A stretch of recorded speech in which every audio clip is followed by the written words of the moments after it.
ஒருத்தருக்கு மட்டும் தான் அந்த ஒரு சர்ப்ரைஸ்ன்னு நெனச்சா, 2 ஜோடிக்கு அந்த ஒரு சர்ப்ரைஸான ஒரு ட்விஸ்ட்டான ஒரு விஷயம் வந்து நடந்தது.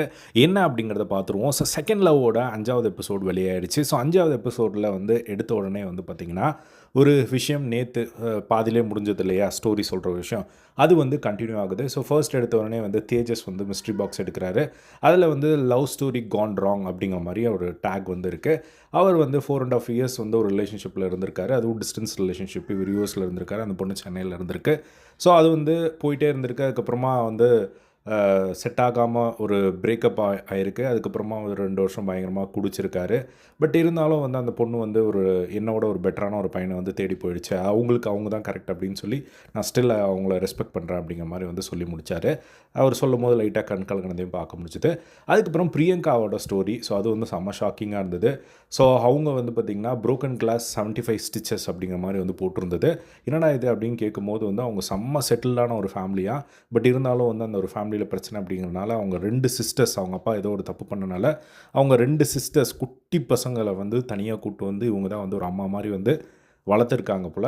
ஸோ அவங்க வந்து 17 வருஷமா வந்து அவங்களுக்காகவே எல்லா வாழ்க்கையும் வந்து சாக்ரிஃபைஸ் பண்ணி அவங்கள வளர்க்குறதிலே வந்து அவங்க ஃபுல் எஃபோர்ட் வந்து போட்டிருக்காங்க. ஸோ இப்போ தான் வந்து சினிமால வந்து சான்ஸ் கிடச்சி அங்கங்கே வந்து பண்ணிகிட்ருக்காங்க. ஸோ கம்மி செலவில் அப்படிங்கிற மாதிரி வந்து அவங்க சொன்னாங்க. ஸோ 25 இயர்ஸாக வந்து பார்த்திங்கன்னா, எனக்கு வீட்டில் வந்து எந்த ஒரு ரெஸ்பெக்ட்டுமே வந்து கொடுக்கல. இப்போ தான் என்னை கூப்பிட்டு என் பேரண்ட்ஸ் எல்லாமே என்னை ரெஸ்பெக்ட் பண்ணுறாங்க அப்படிங்கிற மாதிரி வந்து சொல்லியிருக்காங்க.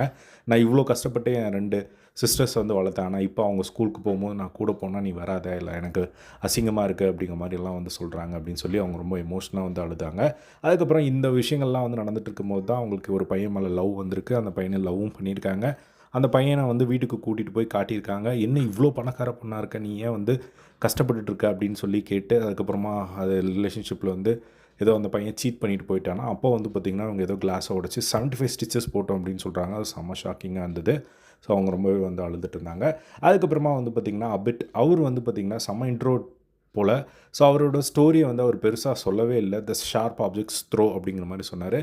24 இயர்லேயே வந்து எனக்கு ஏர்லி மேரேஜ் வந்து ஆயிடுச்சு. 6 மந்த் வந்து ஓகேவா போச்சு. அதுக்கப்புறம் எங்களுக்கு டாட்டர் இருந்தது. அதுக்கப்புறம் நான் இன்னுமே வந்து என் எக்ஸ் ஒய்ஃப் வந்து நான் ரெஸ்பெக்ட் பண்ணுறேன்.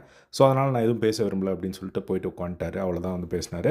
நெக்ஸ்ட்டு வீணா ஸ்டோரி செம்ம ஷாக்கிங்கா இருந்தது அவங்க சொல்கிறது எல்லாமே.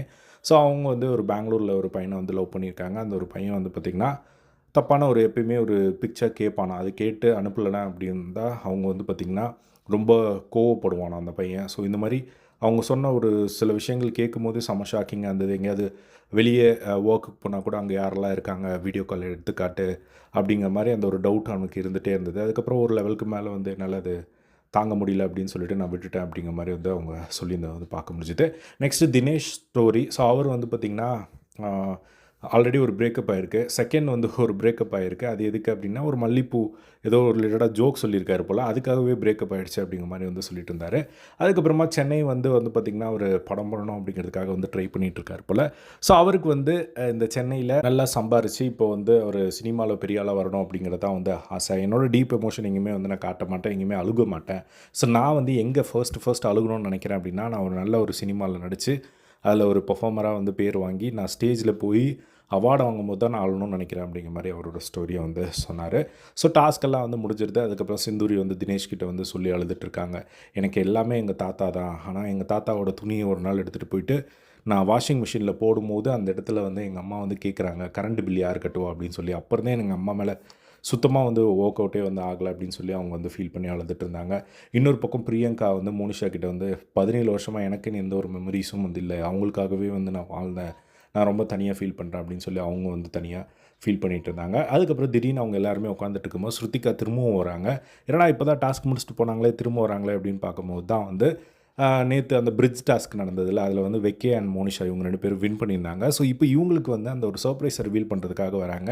அது என்ன சர்ப்ரைஸ் அப்படின்னா, அந்த டாஸ்க்ல வின் பண்ண வெக்கே அண்ட் மோனிஷா இவங்க 2 பேருக்கும் வந்து தனியா டேட் போறதுக்கான ஒரு வாய்ப்பு அளிக்கப்படுகிறது. ஸோ, அதில வந்து ஒரு ட்விஸ்ட் என்ன அப்படின்னா, இப்போ வெக்கேவும் மோனிஷாவும் வந்து வின் பண்ணிட்டாங்களா, இப்போ இவங்க வந்து யார ஜென்யூனா ஒரு ஆர்கானிக்கா இவங்க 2 பேருக்குள்ள சம்திங் இருக்கு அப்படின்னு சொல்லி நினைக்கிறீங்களோ, அவங்கள செலக்ட் பண்ணுங்க அப்படின்னு சொல்றாங்க. அதுக்கப்புறம் 2 பேரும் டிஸ்கஸ் பண்றாங்க. அதில வந்து பார்த்தீங்கன்னா, மோனிஷா சிந்தூரி அண்ட் ராஜா இவங்க 2 பேரையும் வந்து சொல்றாங்க. அவங்க 2 பேருமே ஜென்யூனாக வேணும்னு தோணுது அப்படின்னு சொல்லிட்டு. பட் அதுவே வந்து ஒரு மிஸ் அண்டர்ஸ்டாண்டில் தான் வந்து சொல்லிட்டாங்க.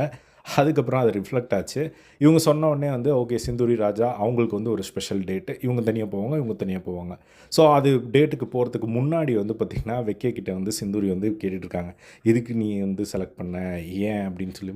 இல்லை நீ தான் போய் பேசுனீங்க ராஜா கிட்ட. இல்லை நான் ஜென்ரலாக தான் வந்து பேசினேன். எனக்கு அந்த மாதிரி எந்த ஒரு ஃபீலிங்கும் இல்லை. ஜஸ்ட் ஒரு ஃப்ரெண்டு தான் அப்படிங்கிற மாதிரிலாம் வந்து சொல்லிட்டு இருந்தாங்க. சிந்தூரிக்கு வந்து ஓகே இல்லை. ஜஸ்ட் போகிறதுக்கு ஓகே. பட்டு அதை தாண்டி அது இன்னும் டைம் எடுக்கும் அப்படிங்கிற மாதிரி தான் வந்து அவங்க மைண்ட் செட் வந்து வச்சுட்டே வந்து அவங்க போனாங்க. அதுக்கப்புறமா 2 பேருமே தனித்தனி டேட்டுக்கு போகிறாங்க. ஸோ அங்கே வந்து நிறைய கான்வர்சேஷன் வந்து நடக்குது. ஸோ சிந்தூரி வந்து ராஜா கிட்ட வந்து கேட்குறாங்க. எனக்கு சிந்தூரி வந்து சொல்கிறாங்க ராஜா கிட்ட, எனக்கு வந்து மேரேஜ் வந்து ஜஸ்ட் ஒரு பேப்பர் மாதிரி தான். எனக்கு வந்து அதில் பெருசாக நம்பிக்கை இல்லை. அவ்வளோ கோ த்ரூ பண்ணிட்டேன் வாழ்க்கையில். ஸோ எனக்கு வந்து இப்போ கரியர் தான் வந்து முக்கியம். ஸோ எனக்கு எல்லா விஷயத்துக்கும் வந்து கொஞ்சம் டைம் எடுக்கும் அப்படிங்கிற மாதிரி சொன்னார். சொன்னாங்க சிந்தூரி. அதுக்கப்புறமா வந்து உண்மையிலே என் கூட பேர் ஆகும்போது நீங்கள் என்ன நினச்சிங்க அப்படின்னு சொல்லி சிந்து வந்து ராஜா கிட்ட கேட்கும்போது, கண்டிப்பாக நான் நெக்ஸ்ட் லெவலுக்கு கொண்டு போகணுன்னு நினச்சேன் அப்படிங்கிற மாதிரி வந்து சொன்னாங்க.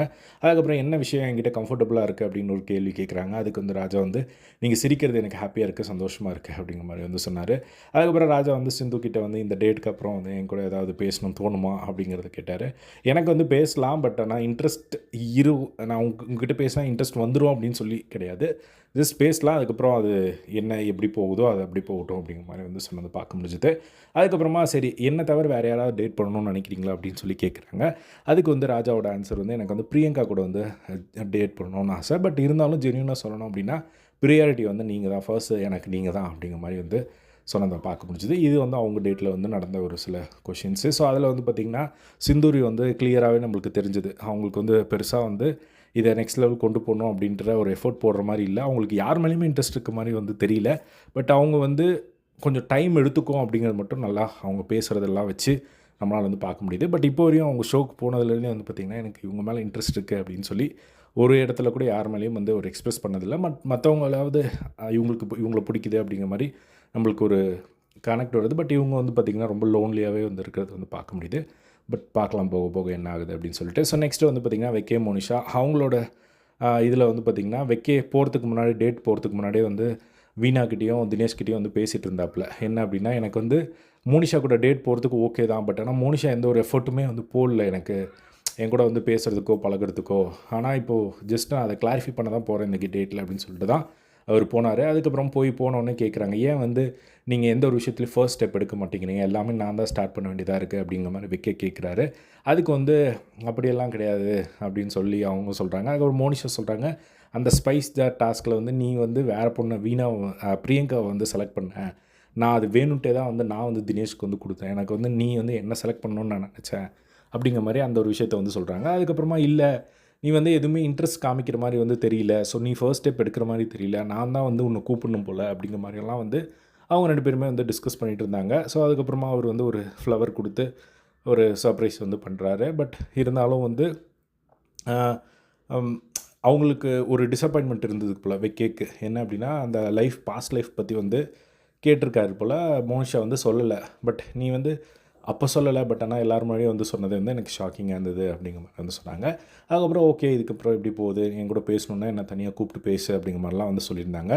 அந்த ஒரு டேட்டும் வந்து ஒரு மாதிரி தான் வந்து போச்சு. ஸோ 2 பேருக்குள்ளே ஒரு கெமிஸ்ட்ரி உருவாகிற மாதிரிலாம் வந்து போல் 2 பேருக்கும் இருக்கிற டவுட்ஸை வந்து கேட்டுக்கிட்டாங்க. இன்னொரு பக்கம் 2 பேருமே இன்ட்ரெஸ்ட்டே இல்லாமல் பேசினது பார்க்க முடிஞ்சது. ஏன்னா ராஜா வந்து அவர் சென்ஸ் பண்ணிட்டார் அவங்க பேசுகிறதுல, சிந்தூரி பேசுகிறதுல அவங்களுக்கு பெருசாக இன்ட்ரெஸ்ட் இருக்கிற மாதிரி வந்து தெரியல. ஸோ நம்ம வந்து ரொம்ப யோசிக்கக்கூடாது அப்படிங்கிற மாதிரி வந்து இருந்தது. ஸோ இதுதான் வந்து பார்த்திங்கன்னா இன்றைக்கி எபிசோடு. ஸோ நாளைக்கு எபிசோடோட கிளிம்ஸ் போட்டு முடித்தாங்க ரம்யா கிருஷ்ணன் மேம் வந்து வர்றது.